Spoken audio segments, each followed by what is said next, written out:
Assalamualaikum warahmatullahi wabarakatuh. Nama saya Ki Ardian. Pada kesempatan kali ini saya akan mempresentasikan hasil penelitian saya yang berjudul Penerapan Metode SMART atau Simple Multi-Attribute Rating Technique dalam menentukan jenis bantuan logistik prioritas untuk korban bencana. Penelitian ini dilakukan di bawah bimbingan Bu Ari Qurania sebagai pembimbing utama saya dan Pak Aris Maisa sebagai pembimbing kedua saya.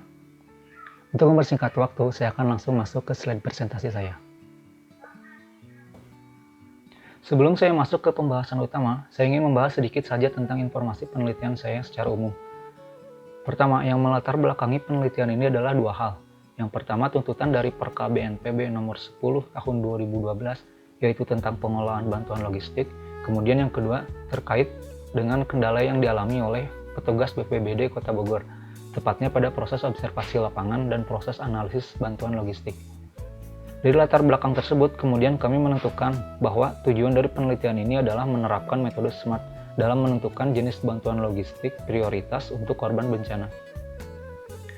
Metode SMART tersebut akan diterapkan pada sistem pendukung keputusan, yang mana sistem tersebut dibangun menggunakan bahasa PHP.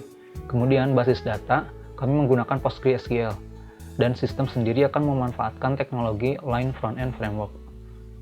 Penelitian ini dilakukan di BPBD Kota Bogor, kemudian untuk bobot, kriteria, dan alternatif yang digunakan dalam penelitian ini merupakan hasil koordinasi kami dengan petugas BPBD Kota Bogor.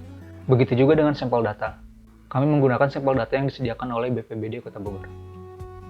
Selanjutnya, ini adalah flowchart proses penanggulangan bencana sebelum SPK dibangun. Pertama-tama, ketika terjadi peristiwa bencana, TRC akan melakukan observasi lapangan ke lokasi bencana. Data observasi akan dicatat dalam dokumen fisik, kemudian dokumen tersebut akan diserahkan secara langsung ke kepala pelaksana. Artinya, dokumen tersebut akan dibawa oleh TRC dari lokasi bencana ke kantor BPBD. Selanjutnya, dari hasil observasi lapangan tersebut akan dianalisis oleh kepala pelaksana dan menghasilkan bantuan logistik prioritas untuk korban bencana. Apabila terjadi perubahan data, maka proses akan diulangi mulai dari tahap observasi lapangan sampai proses analisis lagi. Kemudian ini adalah flowchart proses penanggulangan bencana setelah SPK dibangun. Pertama-tama, sebelum menggunakan sistem, kepala pelaksana harus menentukan terlebih dahulu nilai bobot yang akan digunakan dalam proses analisis oleh sistem. Kemudian, begitu terjadi peristiwa bencana, admin akan menginput data peristiwa tersebut ke dalam sistem, sekaligus menentukan petugas TRC mana yang akan diberikan akses untuk melakukan penginputan hasil observasi lapangan. Selanjutnya, TRC yang ditugaskan akan melakukan observasi lapangan tahap pertama. Kemudian hasilnya akan diinput ke dalam sistem. Sistem akan meneruskan data observasi lapangan tahap ke-1 tersebut ke kepala pelaksana, sekaligus melakukan proses analisis menggunakan metode SMART. Hasil dari analisis tersebut merupakan bantuan logistik prioritas untuk korban bencana, dan hasil analisis tersebut juga akan dikirimkan ke kepala pelaksana. Selanjutnya, TRC akan melakukan observasi lapangan tahap kedua. Hasil observasi akan diinput kembali ke dalam sistem. Kemudian, sistem akan meneruskan data observasi lapangan tahap kedua tersebut ke kepala pelaksana, sekaligus melakukan analisis kedua, yaitu analisis kebutuhan logistik, di mana outputnya adalah kebutuhan logistik per item yang dibutuhkan oleh korban yang mengungsi, jika memang ada yang mengungsi. Hasil analisis tersebut akan diteruskan ke kepala pelaksana dan proses selesai. Apabila ada perubahan data observasi, maka proses akan diulangi lagi dari proses observasi oleh TRC. Ini adalah perbandingan proses penanggulangan bencana antara sebelum dan sesudah dibangunnya SPK. Pertama, entitas yang terlibat. Sebelumnya hanya ada dua entitas, yaitu TRC dan kepala pelaksana saja. Setelah dibangunnya SPK, entitas yang terlibat menjadi 4, yaitu admin, TRC, kepala pelaksana, dan SPK itu sendiri. Kemudian, sebelumnya hasil observasi lapangan dicatat dalam dokumen fisik dan dikirim secara langsung ke kepala pelaksana.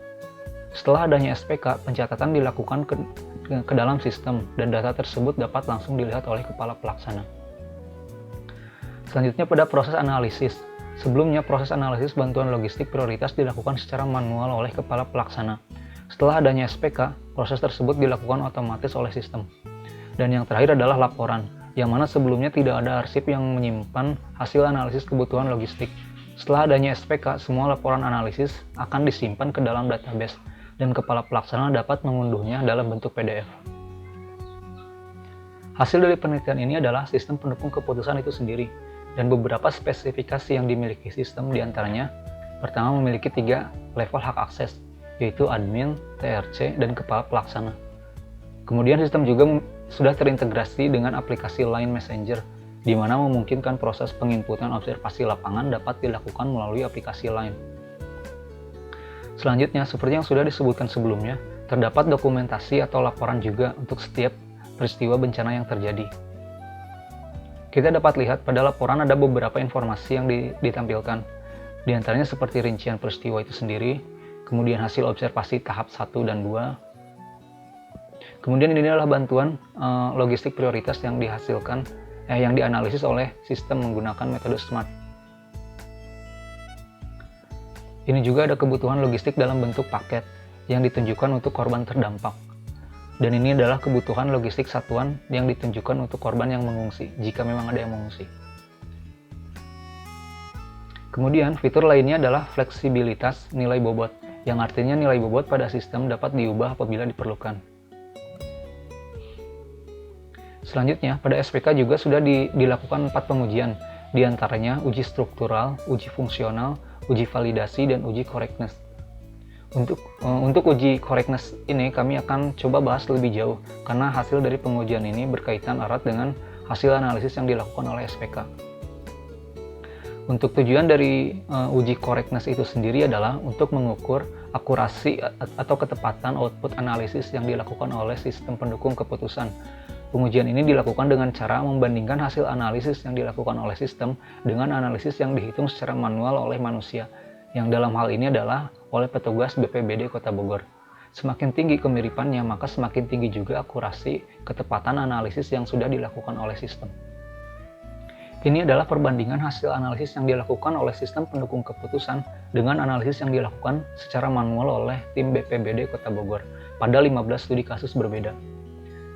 Dapat kita lihat bahwa dari 15 sampel yang diuji, ada 1 sampel yang outputnya tidak sesuai antara analisis yang dilakukan oleh sistem pendukung keputusan dengan analisis manual dari tim BPBD Kota Bogor, yaitu tepatnya pada sampel data ke-7, di mana output dari analisis manual adalah paket pangan, sedangkan output dari SPK adalah paket pangan dan sandang.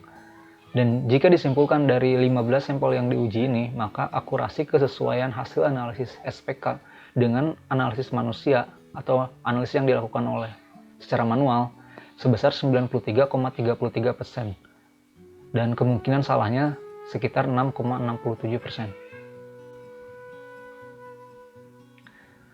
Dari yang sudah kami jabarkan sebelumnya, maka kami mendapatkan beberapa kesimpulan. Di antaranya, yang pertama adalah dibangunnya sistem pendukung keputusan ini menjadi solusi dari kendala yang dialami oleh BPBD Kota Bogor. Lebih tepatnya pada saat melakukan penanggulangan bencana.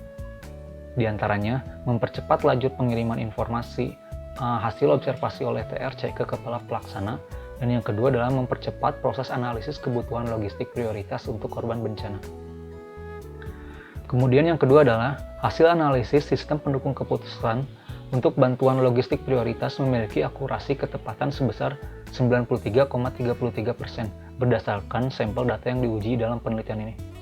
Sedangkan untuk hasil analisis kebutuhan logistik per item sudah sesuai dengan aturan pada Perka BNPB nomor 18 tahun 2009 tentang pedoman standarisasi logistik penanggulangan bencana. Demikian yang bisa saya sampaikan. Atas perhatian dan kesempatan yang telah diberikan, saya ucapkan terima kasih. Wassalamualaikum warahmatullahi wabarakatuh.